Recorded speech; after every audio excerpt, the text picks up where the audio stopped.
Gyökeres. Because on Viktor Gyökeres, guys, the agent spoke in the recent hours, saying he has proof of the agreement with Sporting to let the player go for 60 million euros guaranteed plus 10 in add-ons. So that's the position of the agent. Let's see what's going to happen in this story. We know Gyokeres is not so happy with the Sporting president, who said he wants more than this fee to let the player go, so not accepting the pact made by the director Hugo Viana a few months ago. Let's see what happens there. I just want to tell you one thing. Manchester United keep calling for Viktor Gyökeres, so Man United remain there, always informed of the situation.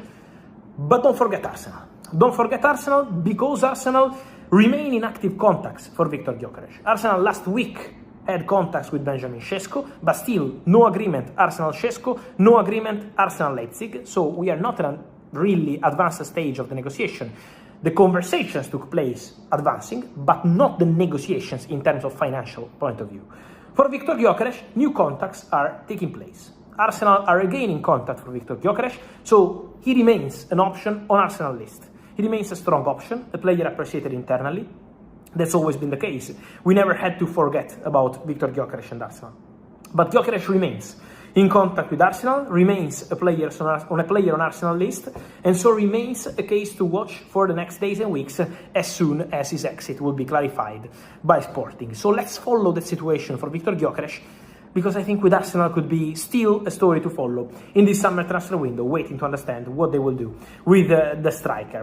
Flying around on the outside. And I always think, tactically, it kind of just is another strand, isn't it, to the way that you play the game. But there really probably wasn't any justification in giving him a new deal, given the injury issues that he's had, right? Yeah, 100%. I did enjoy some of his cameo appearances this season, you know, and there was definitely still a player there. And it's a shame the way his career panned out at Arsenal. But like you said, I think for him as well, moving back up to Scotland, you know, he will play a lot more.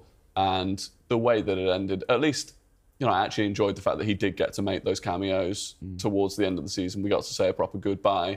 And it is a good character that we've lost. Yeah, absolutely. What about Jorginho then, chaps? Because, I mean, it felt a natural conclusion, didn't it? He has to go down as a really good signing, though, right? I mean, he was pretty cheap, and he added good value to the squad.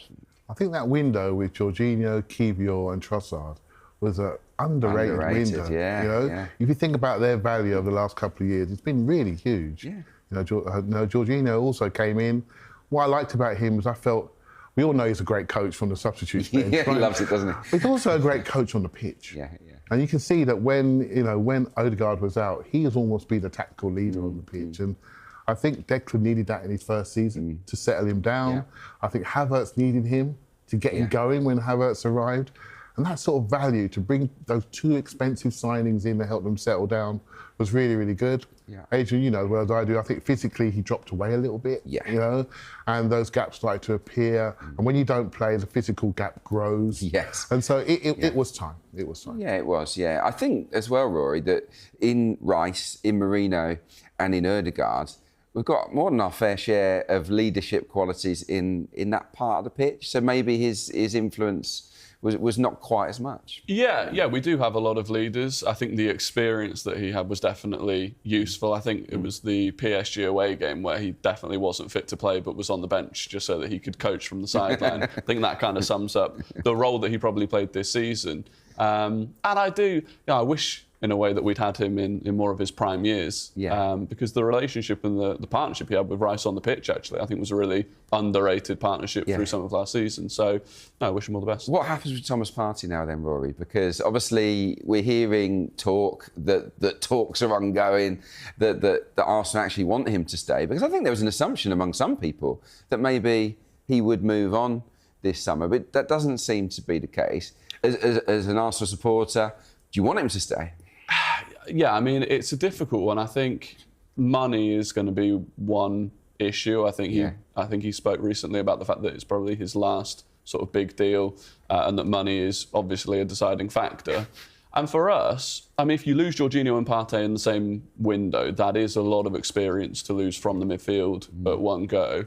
I also still think Arteta probably sees him as a third choice right back when we need him. So do you bring in a younger replacement? You know, that's another signing. I think if you do lose him, you do need to bring another body in, and that's more work to do when there are other priorities. Rory makes a good point about the money, because he's a big earner. We know that. Is he worth the money at the age that he is? We know he's the wrong side of 30 now. I thought he had a pretty good season. I've got to say, I thought actually in the main, he was still very much worth his place in Arsenal's strongest starting 11. There were ups and downs. I think with Thomas Partey, you know within the first 5 or 10 minutes whether he's going to have a good game or not, don't you? Because there's a sharpness element.